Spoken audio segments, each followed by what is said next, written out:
Hey guys, welcome to Navyasri vlogs. ఇవాళ అయితే నేను స్మూతీ చూపిస్తున్నాను అనమాట బ్రేక్ఫాస్ట్కి.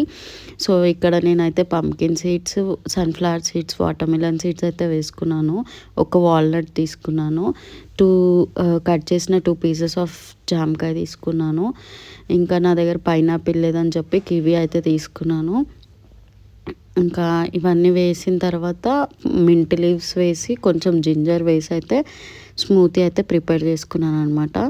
ఇంకా ప్రిపేర్ చేసుకొని మార్నింగ్ బ్రేక్ఫాస్ట్కి అయితే ఈ స్మూతీ చాలా బాగుంటుంది. మొత్తం ఇంకా మనకైతే గోవా ఫ్లేవరే వస్తుంది అనమాట. ఏదో బిట్టర్గా అట్లయితే మనకు అనిపించదు.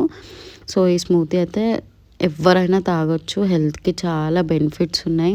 ఈ 2 ఫ్రూట్స్ వల్ల మనకు బెనిఫిట్స్ ఉన్నాయి. ఇక్కడైతే నేను పిస్తా కూడా వేసాను. ఇంక ఈ అన్ని ఇంగ్రీడియంట్స్ కలిపి వేసేసి ఇంకా మొత్తం మిక్సీ జార్లోకి అయితే మిక్సీ పట్టేసాను అనమాట. ఇవాళ ఇది నా